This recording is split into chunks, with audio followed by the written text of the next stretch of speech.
to the Heritage Foundation, and every one of you to join us this morning. I have to say that looking back what has happened in the last years, and especially in the last days, it seems like a miracle to be sitting here in a free country in front of people that have also given their lives to fight for freedom and justice and democracy. And that's why I am very honored, not only with the Heritage Foundation, but with every single citizen of this country that has welcomed us and has honored the immense struggle that the Venezuelan people has fought for so long. And finally, we can say that we are, yes, the threshold of freedom. On January 3rd, 2026, a new milestone was achieved, and we are definitely now into the first steps of a true transition to democracy that will have not only immense impact in the lives of all Venezuelans, those who stayed in our country, those who have been forced to flee around the world, but that will have immense impact in the region, in our hemisphere, and I will say even further in the whole world. Because what we have proven is that a people determined to be free, even without resources, without money, without the free press supporting, even facing the most cruel tyranny, can prevail, because the force of conviction and the force of love is the strongest of all. I am very proud to be part of these generations of Venezuelans. Most of them have never known what it means to live in freedom or what it means to be part of a democratic society, but they have risked their lives, their loved ones, everything they have, because they share that dream to live in a free country. It's all about human dignity. It's all about justice. It's all about love. And it's love for our children, love for our country, and love for freedom that has brought us here. Now we face a very complex and delicate process. And as Venezuelans, we are absolutely grateful to President Trump, his team, his administration, and the people of the United States, because it took a lot of courage to do what he did. And he did it, yes, on behalf of the American people, but also because he cares for the people of Venezuela. And he told me that yesterday. And I think that was the most important message I can bring back to my country.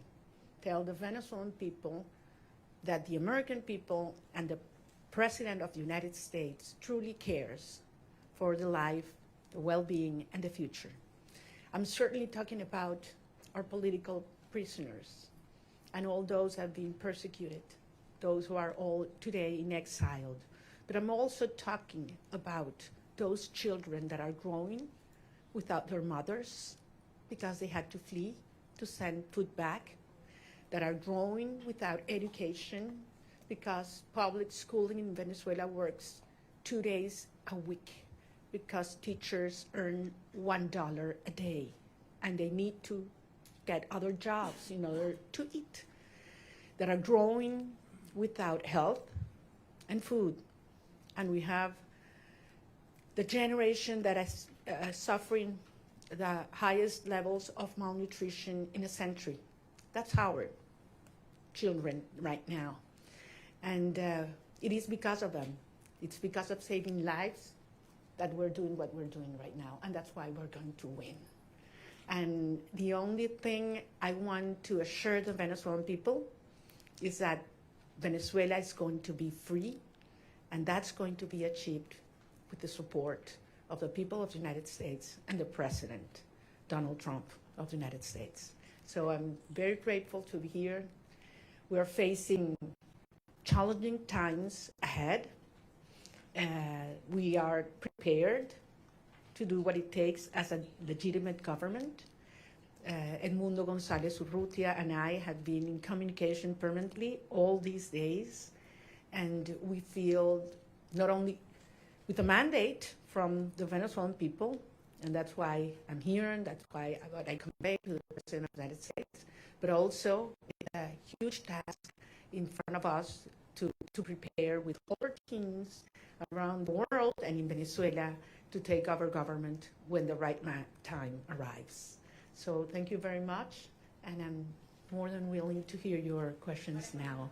So I believe there is a procedure that has been designed, so because we thought there might be some interest today.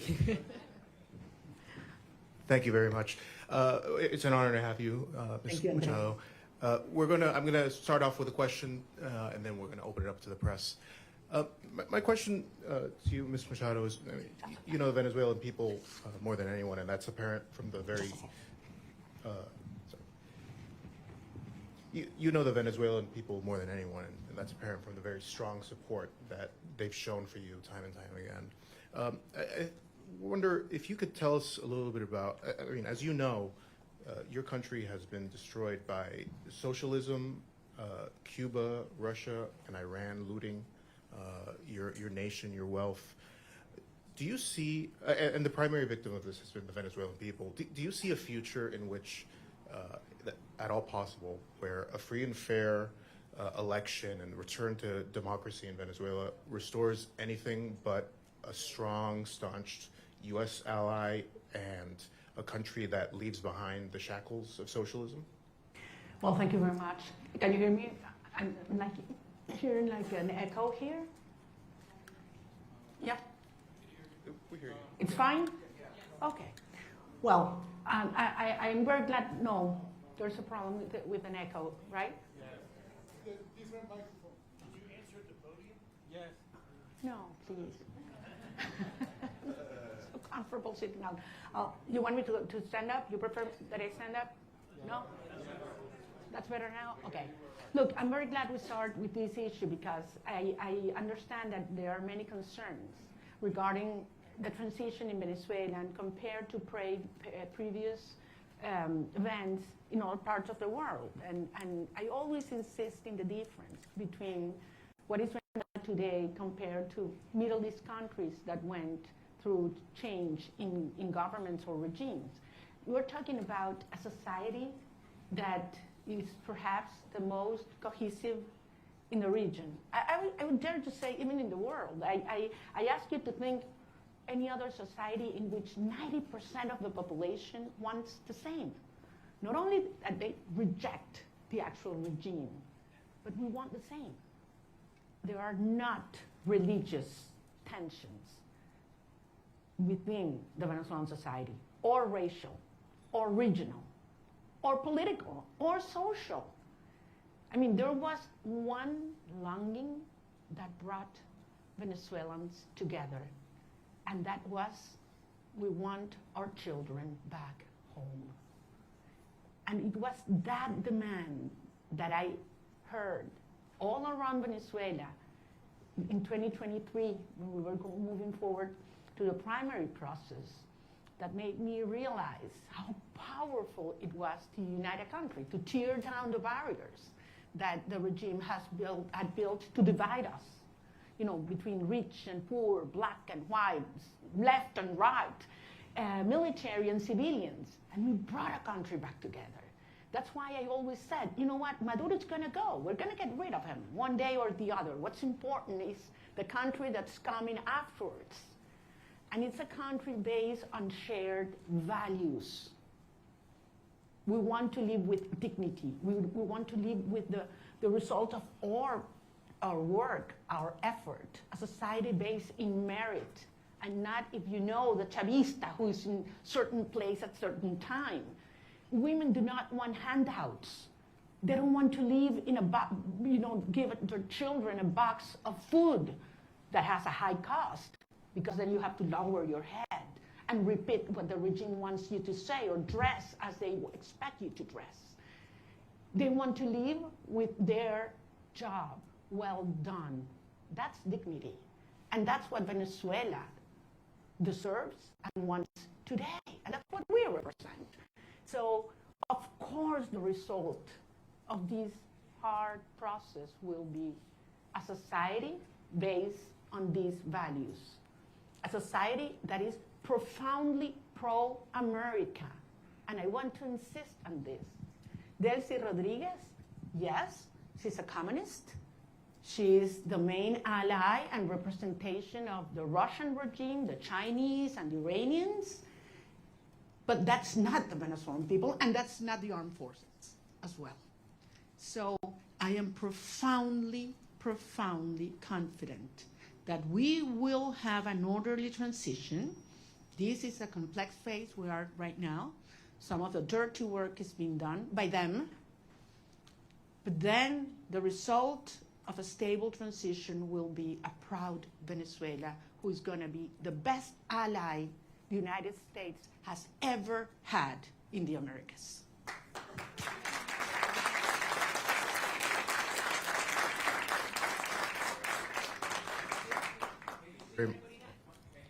We're going to have a person come up and. Sorry for that. I'm gonna leave. Thank you very much. Hi, thank you very much for coming. I realize there's a lot of interest. We're going to try to get to every question. I'm going to go through a list.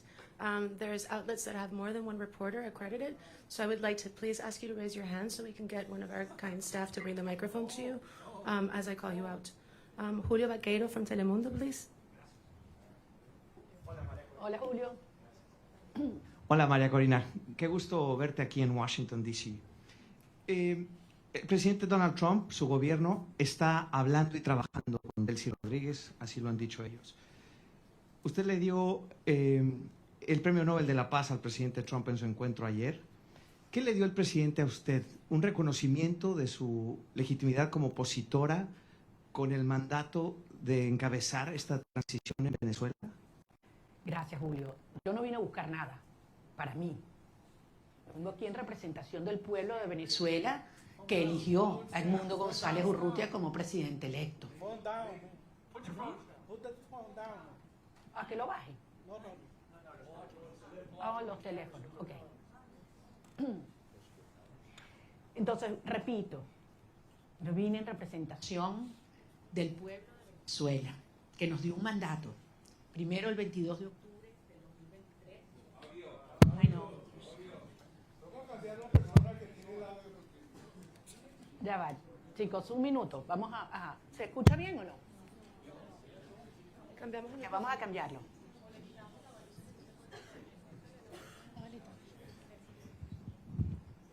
Ok, ahora está mejor. ¿Ahora sí? Ok, voy a repetir la pregunta la respuesta a la pregunta de Julio. Les decía, yo vine a reunirme con el presidente de los Estados Unidos en representación del pueblo de Venezuela, que nos dio un mandato. El 22 de octubre del 2023, cuando yo recibí más del 92% de los votos en las primarias, y el 28 de julio de 2024, cuando Edmundo González Urrutia, en las condiciones más extremas y fraudulentas, recibió el 67% de los votos de los venezolanos y lo probamos.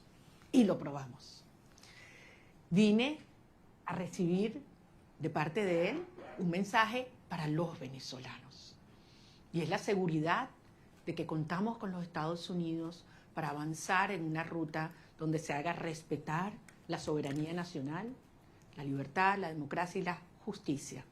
Hay un proceso muy complejo en marcha, lo sabemos, pero se están dando pasos. Evidentemente, para los venezolanos es una situación cada día, para muchos venezolanos de vida o muerte, y ahí hay una enorme urgencia ética. Pero entendemos que este es un proceso complejo al cual nosotros somos parte y queremos y estamos contribuyendo. Gracias.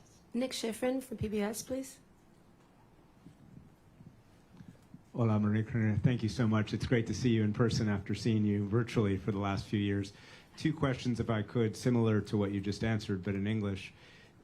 You had a very good meeting with the president yesterday, but he still maintains a positive relationship and positive language about Delcy Rodriguez. The CIA director was just there. So what's your message to the president and to the United States when U.S. policy is still to support the Chavismo government that still exists in Caracas. And I have to ask, your statement last night said that you felt like you were going to die at one point when you left Venezuela in the boat. Can you just tell us exactly what happened in that moment when you were in that boat? Thank you. Well, regarding all the details of how and when I left Venezuela, for the protection of those involved and help me get here, I will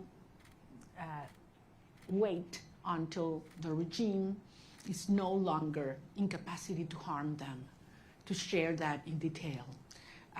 Yes, there was a certain moment in the trip in the boat where I was hurt because the waves were very high, over 6 feet, and there was a strong wind, and we got lost in the ocean. We lost the sign of the GPS, and satellite phone stopped working, and Starlink antenna did not work as well, all at the same time. So it was very risky, dangerous, and scary moment, I have to say.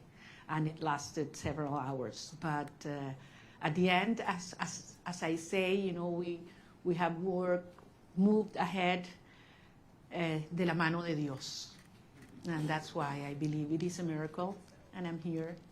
And I know that someday I will be able to tell you all the details and thank personally all those that risked their lives in order for this to happen, because they knew it was very important for our cause that I was able to leave my country at that moment.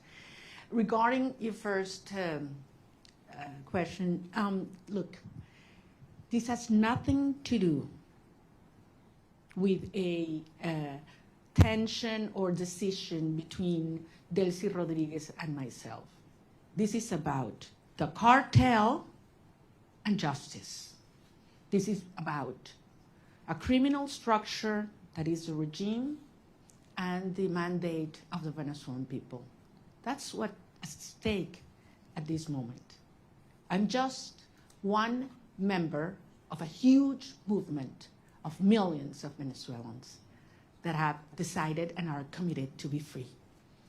And I have no doubt that President Trump, his administration, and the people of the United States support democracy, justice, freedom, and the mandate of the people of Venezuela. I have absolutely no doubt, not only because it's in the well-being of Venezuelan people, but as I say, because it's crucial for the American people.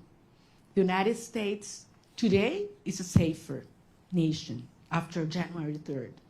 And once the regime is out and the transition is accomplished, the United States will not only be a safer nation, but one that will have more prosperity and strength in our hemisphere.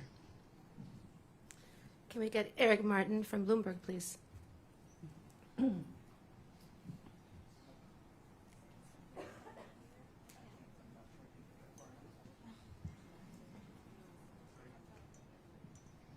see. Sorry. Thank you. Maria Corina, would like to ask you about the timeline for democratic transition within Venezuela, because obviously the Constitution calls for within 30 days a new election. You've already been recognized by a number of countries, including the US in 2024, Edmundo Gonzalez as having won that election, and accusations that the election was stolen by the Maduro regime. As you've mentioned, you overwhelmingly won the primary in 2023. Do you have an expectation, is your expectation that the next step in this process would be a new election in Venezuela? Do you expect that to happen in 2026? Or what does the roadmap look like from getting from today's government by Delcy Rodriguez, the government de facto that is in control, to a democratically elected government? Thank you. Thank you, Eric. Well, if the Venezuelan Constitution were respected, we wouldn't have 1,000 political prisoners. We wouldn't have 9 million people, fleeing and living around the country. We wouldn't have our president-elect exiled in Madrid. I mean, he would have taken power on January 9, 2024. So 2025, sorry. So we realize that there's no rule of law in Venezuela. I don't know actually if you're aware, Venezuela is currently in the last place globally in terms of rule of law. Out of 142 countries that have been evaluated by the World Justice Project, Venezuela is in place 142. So much for the Constitution. At the end, it is a matter of strength, and that was what made this process, starting on January 3rd, happen. I mean, that was the main difference. The regime realized that they are facing the strength of a people organized, but mostly, in this last phase, the strength of the democratic allies that are concerned about the structure of the regime, of the criminal regime in Venezuela. So this is a process that has several phases.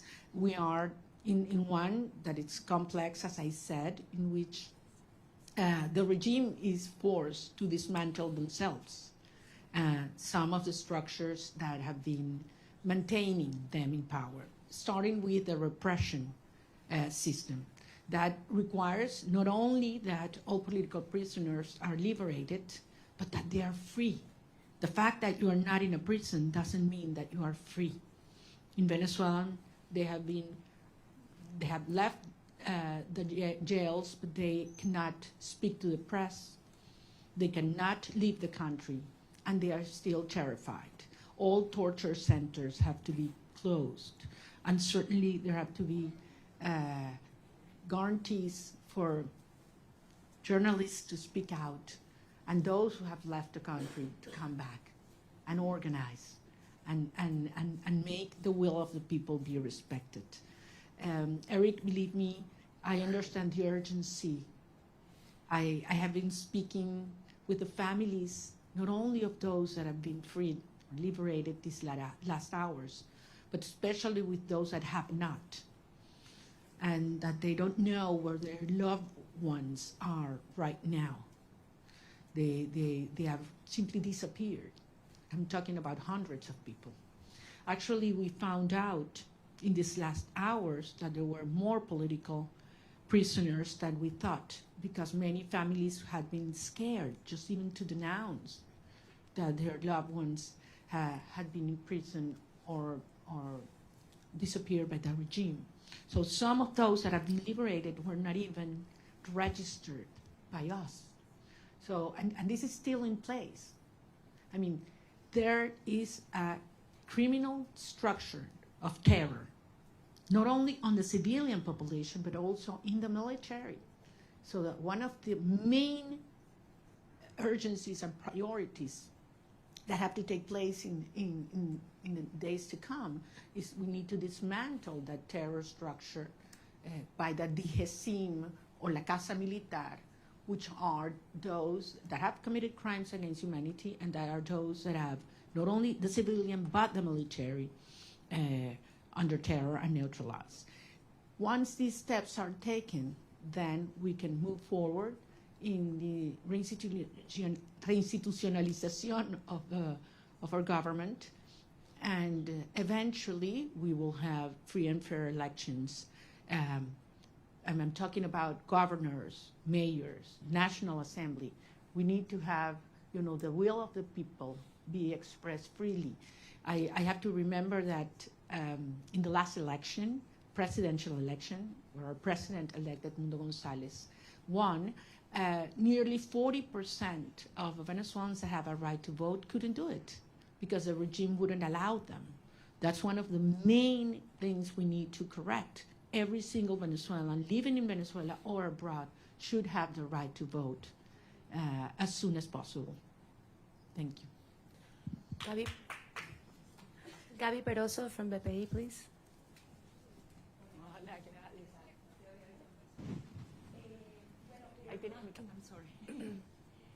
Gracias. Quería que nos dijeras lo que se pueda revelar de la reunión con el presidente Donald Trump, por ejemplo, la importancia del reconocimiento al presidente electo Edmundo González, un cronograma electoral, eso se habló, hay posibilidades ciertas de esas dos cosas.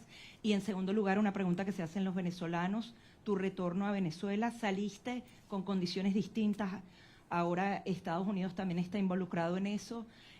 También se habló de eso con el presidente Donald Trump, la conveniencia que vuelvas o no, y para poner lapsos a Carnaval, Semana Santa, ¿cómo lo podemos medir? Porque los venezolanos se lo preguntan. Gracias. Gracias, Gladys, te entiendo, porque como lo dije antes en inglés, para nosotros es un tema de vida o muerte. Miles de venezolanos cada día que pasa. Es una tortura, es una tragedia y es un tema de la urgencia ética asociada a poder realmente iniciar un proceso de reconstrucción del país y que regresen los venezolanos que se han ido. Como ustedes comprenderán, los detalles de la conversación con el presidente no lo voy a hacer público, es parte, por eso fue una conversación privada y yo soy rigurosamente respetuosa de los términos de cada conversación. Sí, porque esto depende de lo que yo dije y que además lo he dicho públicamente, voy a decirles que por supuesto que insistí en mi deseo de regresar a Venezuela lo antes posible. Y lo voy a hacer. Voy a regresar a Venezuela lo antes posible. Y evidentemente fue un tema que discutimos y todo lo que ello implica. Pero no soy solo yo. Son millones de venezolanos, otros compañeros, líderes políticos de otros partidos que también quieren hacerlo. Incluso ayer algunos senadores hablaban de ir a Venezuela, lo dijeron públicamente, lo declararon. Y bueno, quizás hasta podemos ir juntos. Es decir, yo creo que hay mucha gente en el mundo preparándose para ir a Venezuela porque sabemos que este es un proceso irreversible. Puede tomar un día más, puede tomar un día menos. Puede haber alguna fase que no nos la habíamos previsto o que no nos gusta. Eso es verdad. Es un proceso tremendamente complejo, desmontando una estructura que tiene 27 años en el poder, destruyendo todo, aliados con los rusos, con el régimen iraní, entregando nuestras riquezas a China, ofreciendo el territorio venezolano para que opere Hezbollah, Hamas, los carteles de la droga, la guerrilla colombiana. Todo ha entrado, persiguiendo a la sociedad, acabando con nuestras instituciones. Y no pudieron. Tenido toda la plata del mundo. Por aquí tenía yo la cifra de lo que fue, lo que le ha entregado el régimen chavista desde el 99 hasta este año en petróleo venezolano regalado a Cuba. Estamos hablando cerca de 5 billones de barriles de petróleo. Es una cifra monumental, regalada. Entonces a mí no me vengan a decir que quién se está agarrando el petróleo en Venezuela en este momento. O sea, han saqueado Venezuela y aún así el país está de pie, decidido, unido, y pueden tener la seguridad que nosotros vamos a convertir a Venezuela, ahora sí, en el milagro latinoamericano.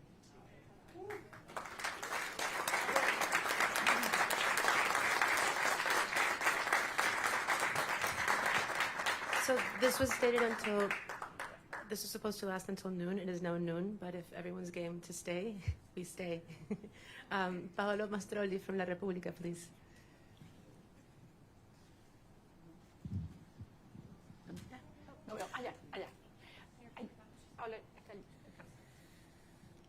Thank you very much for doing this. You met in Rome with Pope Leo. Can you talk about what you discussed with him, if the Holy See is willing and able to help you in this transition? Thank you very much. That was a very important meeting. I'm a Catholic, as you know, and believe me, during my trip, I prayed a lot. So I was able not only to talk to him, but to present to him some of the rosaries that I had brought with me during the trip. And it was a day that marked my life in a personal dimension, but also I had a reassurance of the Holy Father that he knows very well what's going on in Venezuela. He knows what the Catholic Church is going through because of the persecution and pressure on our bishops and priests and nuns. And I believe that he's not only concerned, but actively helping and supporting a peaceful transitional process to take place. I think it was a very important and timely message to Venezuelan society, which is mostly, as you know, Christian. So I think it couldn't have been in a better moment, and it brought a lot of hope and reassurance to our people. Thank you. David Alandete from Diario ABC, please. Aquí está David.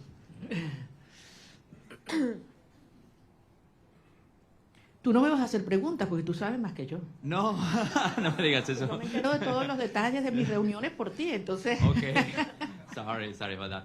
No, te pregunto en español. Dale, David. Ok, muchas gracias. Quería hacerte dos preguntas y muchísimas gracias por hacer esto. Es genial poder vernos, que no sea virtualmente. Estaba interesado en cómo... Se ha escrito mucho, se ha dicho mucho sobre cómo fue la visita, los términos. Sin revelar nada interno, ¿cómo te sentiste tratada y recibida? Porque creo que ese ha sido un punto muy importante en la cobertura de la visita. Y el segundo, ¿qué le dirías a la comunidad internacional después de haber sido recibida en la Casa Blanca? Me refiero a la Unión Europea, a otros países que han estado antes en mediación, pero no lo están ahora después de la operación del 3 de enero. Gracias. Muchísimas gracias, David. En primer lugar, nuevamente lo voy a repetir. Yo no estaba allí como un individuo, yo estoy allí en representación del pueblo de Venezuela. Nosotros representamos al pueblo de Venezuela. Ganamos apabullantemente, no una, 2 elecciones. Y el mundo entero lo sabe. Estamos allí en representación de un pueblo que ha dado su vida para vivir en libertad. Y que no vamos a descansar hasta lograrlo. O sea, Venezuela va a ser libre, que nadie lo dude. Y esto va a ocurrir gracias al apoyo que hemos recibido del presidente Donald Trump. Y así lo digo con todas sus letras, y así lo dije ayer en el Senado, en frente de senadores de ambos partidos a quienes les agradezco profundamente su presencia, porque si hay algo que ha unido al pueblo de los Estados Unidos es la causa por la libertad de Venezuela. Y así queremos que siga siendo, porque el pueblo de Estados Unidos entiende cómo la libertad de Venezuela afecta a todo el hemisferio. Indiscutiblemente para los venezolanos es un tema existencial, pero es un tema prioritario. Yo sentí un enorme respeto hacia el pueblo de Venezuela ayer, cuando entramos a la oficina oval. Y no sé cuánto iba a durar la reunión, pero la verdad es que sentí que pasaba el tiempo, podíamos conversar de todos los temas con absoluta honestidad, crudeza. Bueno, ustedes me conocen como yo soy, yo digo lo que siento, lo que pienso, y con mucho respeto, sin lugar a dudas. Estoy nada más y nada menos que en la oficina del presidente de los Estados Unidos, frente al presidente de los Estados Unidos, pero consciente de la responsabilidad de este momento único. Y salí de allí, y se lo decía anoche en una entrevista que grabé con Rachel Campos, le decía, me impactó la preocupación que él me transmitía sobre la situación de los venezolanos hoy. Cómo están los niños, cómo están los jóvenes, cómo están los ancianos, cómo está el sistema de salud, cómo está el sistema de educación, cómo están las familias, qué planes tenemos. O sea, yo creo que quizás públicamente se da a conocer más las preocupaciones por temas económicos, energéticos, etcétera, pero yo ahí pude tener una conversación con un ser humano que le duele lo que están viviendo los venezolanos, que le preocupa y que está genuinamente comprometido con su bienestar. Por eso yo salí realmente convencida de que lo que necesitamos para sumar a toda la fuerza y la organización adentro en un genuino liderazgo global está en la Casa Blanca, y creo que servirá de ejemplo para aquellos líderes globales o mundiales que no han tenido la determinación de llamar las cosas por su nombre, porque todos lo saben. A estas alturas no hay excusas. Están los informes de Naciones Unidas y el Fact-Finding Mission, donde se demuestran los crímenes de lesa humanidad que ha cometido Nicolás Maduro, Delcy Rodríguez, Diosdado Cabello, Vladimir Padrino López. Eso está allí, con nombre y apellido, testimonios desgarradores. Entonces no hay excusa para ignorar el terrorismo de Estado como ha calificado la Comisión Interamericana de Derechos Humanos. Más allá de todos los crímenes de corrupción, narcotráfico, tráfico de seres humanos, de armas, todo lo que sabemos que sigue ocurriendo en Venezuela. Es que yo salí emocionada y con una gran responsabilidad, desde luego, a los tiempos por venir. Maxine Wallace, Washington Post, please.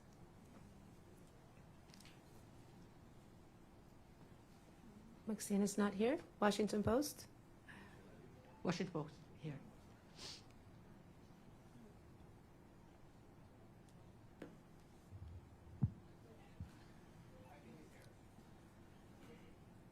No Washington Post, okay. Then let's go with Carla Angola, please. She's right next to you.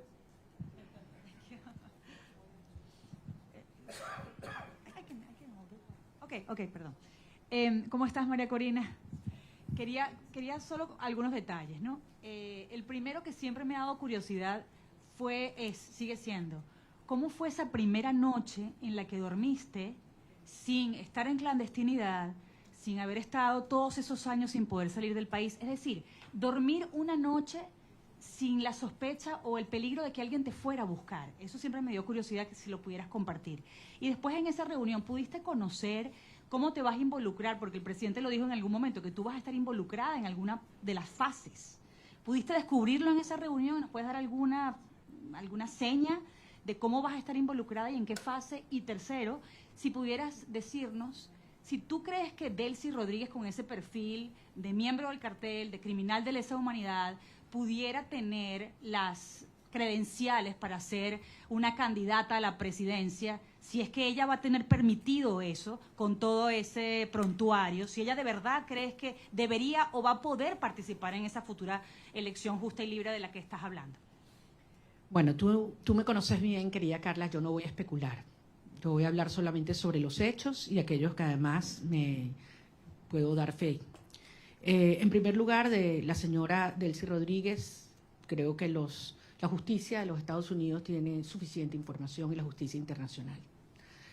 Solamente les recuerdo que no solamente es ideológicamente comunista y muy fanatizada, pero además ha sido, como en el cargo de vicepresidente, quien ha supervisado y ejecutado todo el proceso de represión en Venezuela. Es decir, los centros de tortura están bajo su dirección y han estado bajo su dirección. Es responsable directa. Además, ha sido parte del diseño de bypassear las sanciones de los Estados Unidos, la justicia de los Estados Unidos, para poder obtener y seguir haciendo transacciones financieras con países que son enemigos de los Estados Unidos. Entonces, queda muy claro cuál ha sido y cuál es su perfil. Con relación al rol que vamos a tener el gobierno electo en estos próximos pasos, es algo que no hay que descubrir, es algo que hay que construir. Y ayer dimos un paso y evidentemente es algo que está en diseño, en construcción, y veremos día a día cómo va ocurriendo. Como yo se los decía siempre a los venezolanos, it's one day at a time. Ya estamos en una fase que es 1 hour at a time. Y como son las cosas en Venezuela, ya ustedes saben cuál va a ser lo próximo, ¿no? Entonces aquí nadie se aburre en materia de las dinámicas en Venezuela, porque están pasando muchas cosas. Y muchas veces, y yo sé que tú lo dijiste una vez, creo que David también, que cuando yo estoy más callada es cuando más duro estamos trabajando. Entonces sí les pido en ese sentido, y yo sé que los venezolanos tienen profunda confianza. Miren a dónde hemos llegado. Con relación, me meten mis temas personales, y esos son los que más me cuesta, a lo que fue la salida. Lo único que les puedo decir es que yo no dormí esa primera noche. Yo primero tenía 16 meses en los cuales cada ruido que ocurría, sonaba algo, inmediatamente me despertaba. O sea, tenía 16. Y esa sensación de que puedes dormir en paz, segura, de que un ruido no implica una amenaza, es algo que toma un tiempo procesarlo. Yo me levanto algunas veces y no estoy sola, abro los ojos y puedo abrir la ventana, ¿no? Son cosas que quizás para muchas personas son take for granted, ¿no? Hay que vivir esto para valorar la libertad. Y la verdad es que si hay algo que yo tengo que hacer es darle las gracias y pedirle perdón a mi familia, porque hay que ver lo que esta experiencia les ha traído, ¿no? A todos, a las familias de todos los que estamos involucrados en esta causa, ¿no? No es solo la mía. Yo hablaba ayer con la madre de un muchacho que liberaron y la verdad es que es admirable. Y cuando he hablado con cada uno de los presos liberados, es tanta la admiración, porque los que me dicen es, lo volvería a hacer, María Corina. Antes de saludarme, lo primero que me dicen, quiero que sepas, lo volvería a hacer. Y después, te adoro, te quiero, no sé cuánto me muero por verte. Pero lo primero es, quiero que sepas, lo volvería a hacer. Yes. Can we get Vera from the Wall Street Journal, please? Vera's not here. Wall Street Journal. Okay, then we go with Ilia Calderón from Univision.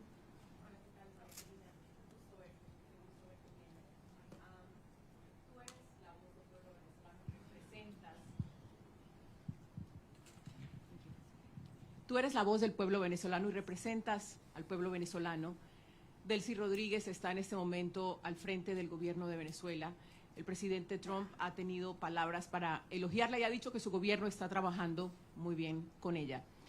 ¿Qué te garantiza a ti que va a haber una transición? Y si no temes que este hecho de que se lleven bien y de que estén trabajando bien lleve a que se perpetúe el régimen en el poder, en detrimento sobre todo de los venezolanos que están en Venezuela.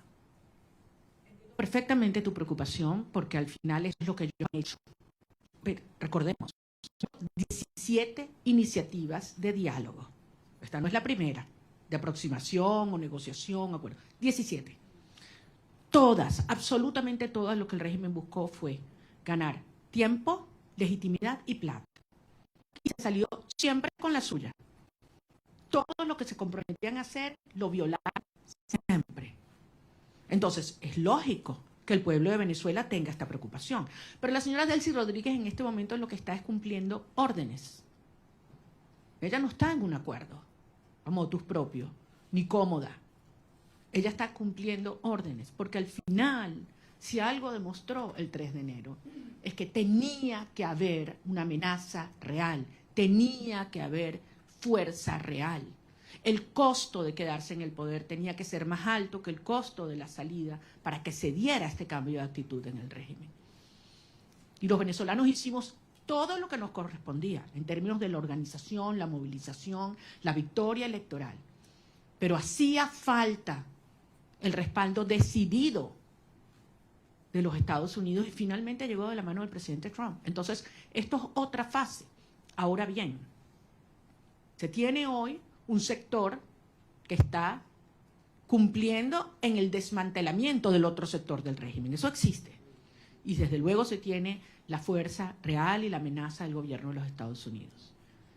¿Qué falta aquí? ¿Qué falta aquí en este análisis? La gente, el pueblo de Venezuela. Y eso es lo que nosotros representamos. La legitimidad y la garantía de una transición ordenada que tiene que tener el respaldo del pueblo de Venezuela. Cuando tú tienes un pueblo unido, no hay manera de ignorarlo. Y yo sé que ese no es el objetivo del presidente Trump o del secretario Rubio, todo lo contrario. Es acompañar y apoyar al pueblo de Venezuela en su derecho de ejercer la soberanía popular.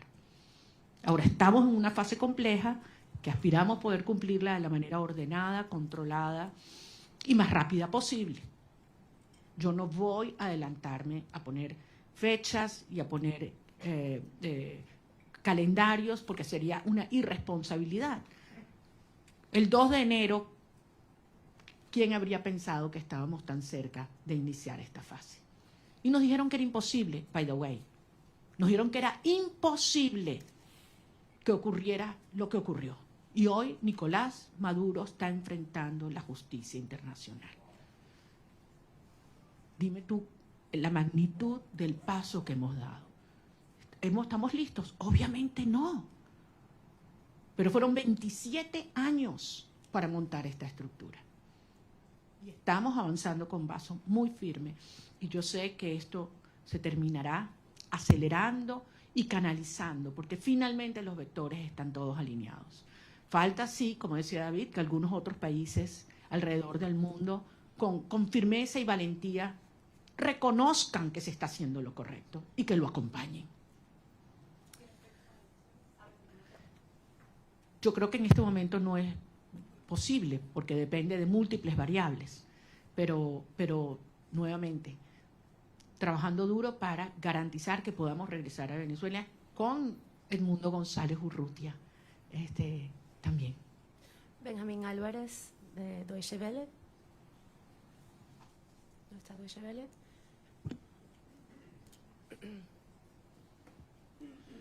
Muchas gracias. Una pregunta refiriéndome a lo que acaba de mencionar de que Delcy Rodríguez está recibiendo órdenes y no está cooperando con la administración Trump. ¿Cómo ve esta reunión de 2 horas que sostuvo Delcy Rodríguez con el presidente de la CIA el día de ayer? ¿Y no le preocupa esta cooperación tan cercana que está buscando la administración de Trump con ella y con la gente cercana al régimen? Yo no quiero especular, no conozco los detalles. Ahora, si los Estados Unidos obtienen la información que necesita por parte de esta señora, yo creo que ese es el tipo de cooperación que nosotros esperamos, sin duda, y nos conviene, sin duda. Yo entiendo que para muchas personas esta es una situación difícil de entender. Para muchos venezolanos quisiéramos que esto evolucionara probablemente de una manera más rápida y trabajaremos para que así sea. Pero desde luego, pocas personas tienen tanta información sobre la estructura criminal de la tiranía como quien fue parte de su diseño. Así que sin duda tiene información que le debe ser de altísimo valor al director de la CIA. We're going to take a couple of questions in English. Eric, from Politico, are you here? Please.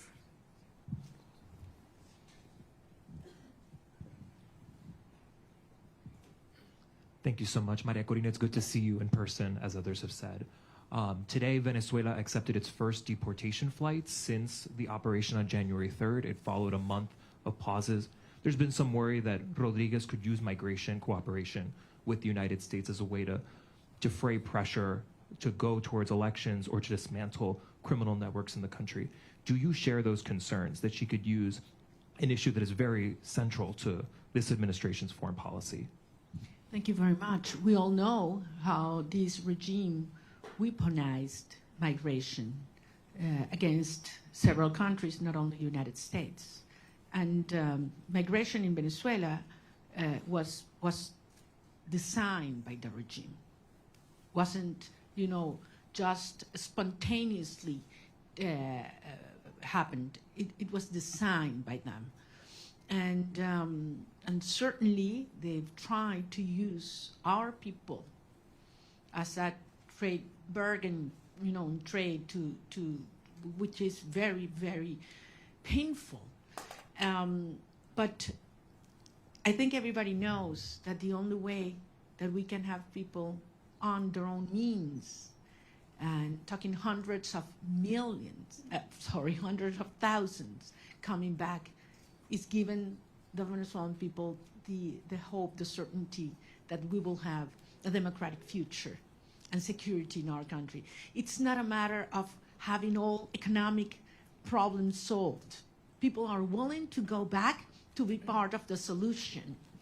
But if they have hope that we will have a freedom and democracy in the future.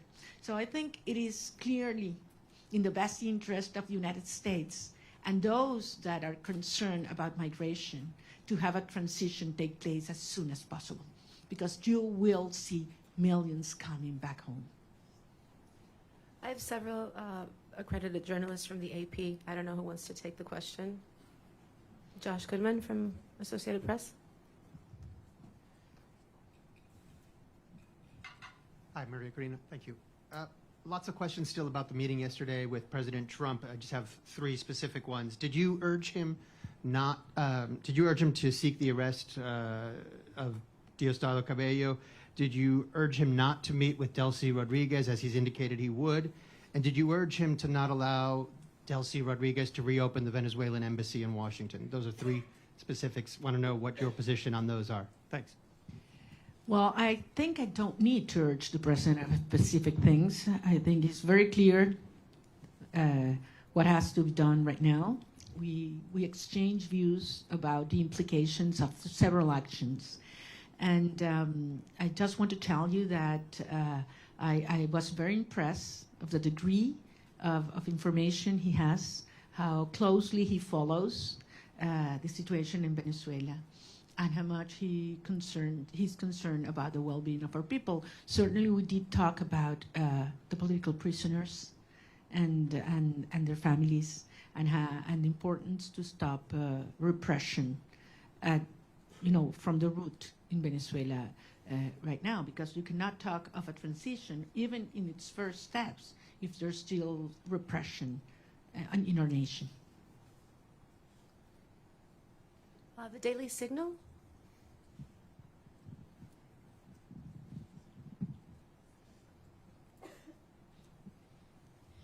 Thank you so much. Wondering regarding your meeting with President Trump yesterday, do you believe that you earned the trust of the president?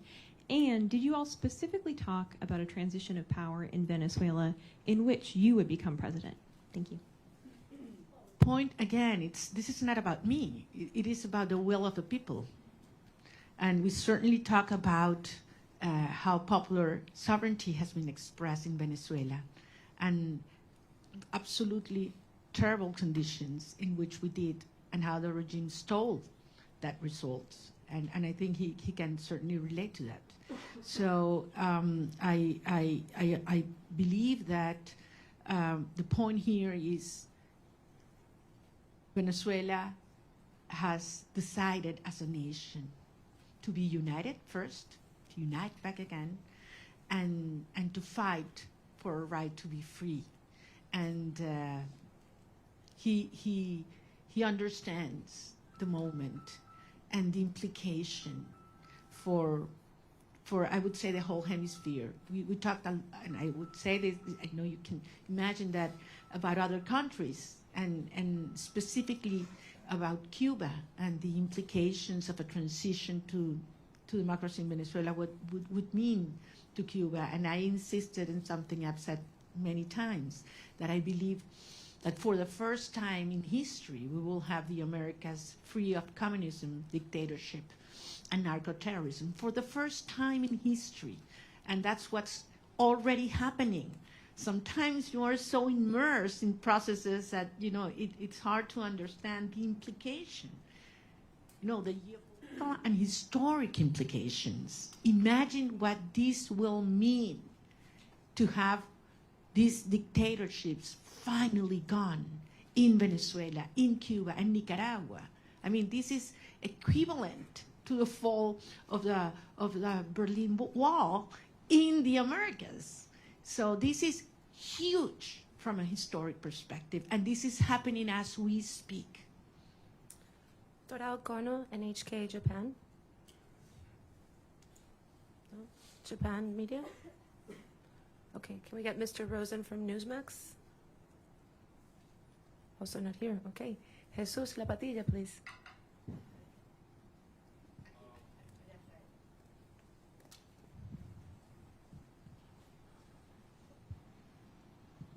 Okay. I was wondering if President Trump he's aware of how many political prisoners have been released so far. I mean, it's less than 10%. And I was wondering if he's aware of that, and if he's told you some strategies that he will do to enforce, to make them release in the next months or weeks or something. Certainly aware. President Trump is certainly aware of what's happening with the political prisoners, how they are not being complying as they were expected, and committed to see that happen. I have no doubt. Well, what specifically he plans to do, we didn't get involved into that, but I trust his word that that's something it will take place. And as you know, Jesus, and we've talked about this is one of certainly my top priorities right now, certainly. We do have another media outlet from Japan. If you're in the room, please raise your hand. No? Okay. AFP, Agence France Presse. Over there.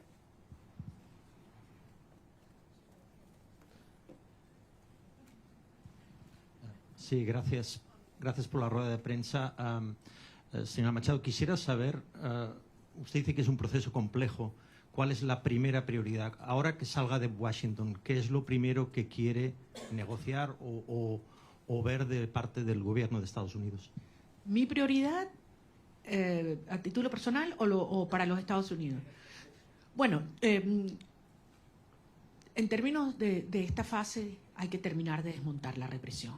Insisto, no es solamente que una persona pueda salir de la cárcel, es que sea libre y que se detenga la puerta, lo que se llama la puerta giratoria en Venezuela. Te sueltan 5 personas y te detienen 10 el mismo día. Y eso está pasando hoy. Esto sigue ocurriendo hoy. Y entre otras cosas, les recuerdo que la estructura del poder en Venezuela no es monolítica y no es jerárquica, es heterárquica. Por eso la propia señora Delcy Rodríguez no tiene control. Cuando dicen que controla las Fuerzas Armadas, no controla las Fuerzas Armadas. Ella lo que controla es la estructura represiva que tiene anulada las Fuerzas Armadas, que en este momento es el DGCIM y también la Casa Militar, en la cual también tiene gran control Diosdado Cabello, con enormes tensiones en el alto mando militar. Las Fuerzas Armadas, en más del 80%, están con nosotros. Si no, no hubiéramos obtenido las actas el 28 de julio. Y eso es algo que el régimen lo sabe. Nicolás Maduro estaba protegido ¿por quiénes? ¿Venezolanos? No confía en los venezolanos. Él sabe que las Fuerzas Armadas repudian este sistema tanto como el resto de los ciudadanos de nuestro país. Pero las Fuerzas Armadas están amarradas, neutralizadas, aterrorizadas por la estructura represiva del DGCIM. Y esa es la estructura criminal que hay que terminar de desmontar. Una vez que eliminamos el factor represión en Venezuela, ¿cuánto dura el régimen? ¿Cuánto dura el régimen? Es lo único que les queda, es el terror. Es lo único que les queda, es el terror. Entonces, estamos en esa fase, esa es la prioridad. Y veremos entonces cómo avanzaremos en la reinstitucionalización del país hasta llegar a un proceso de legitimación de todas las autoridades democráticas. Pero les digo, al final hay algunas cosas que Delcy Rodríguez podrá entregar, obligada por la fuerza, porque le tiene terror al presidente Trump, ahí no hay ninguna duda. Pero hay cosas que jamás podrá Delcy Rodríguez, ni ninguna de los miembros de la estructura criminal proveer. Confianza, Estado de Derecho, reencuentro, participación y apoyo ciudadano. Jamás, jamás. Por lo tanto, esto no es sostenible y ella lo sabe. Y por eso vamos avanzando en una fase delicada, un día a la vez, pero con una sola misión, con un solo propósito, y es lograr la verdadera instauración de la democracia y la libertad en Venezuela para que puedan regresar nuestros hijos y todos los venezolanos a casa. Muchísimas gracias. One last question for Mr. Bernalete. Martín Noticias, please.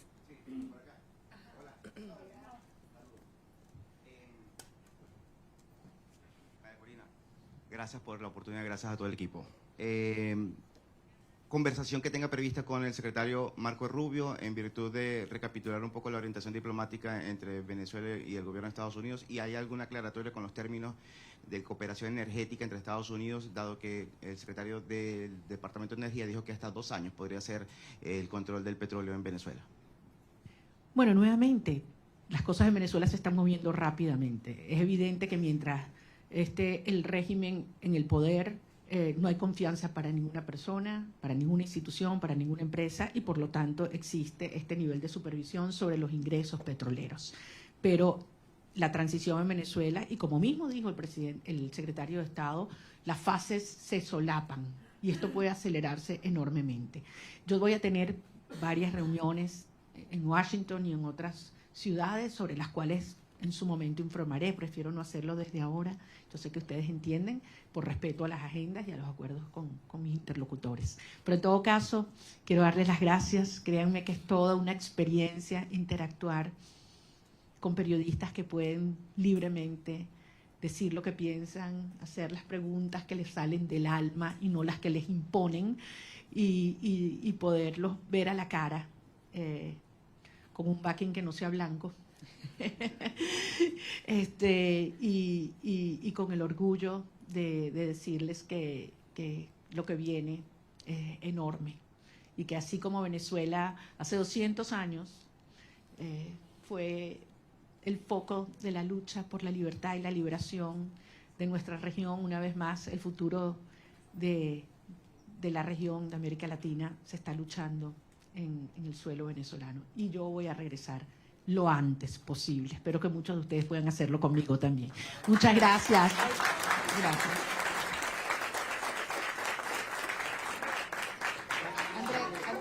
Thank you very much.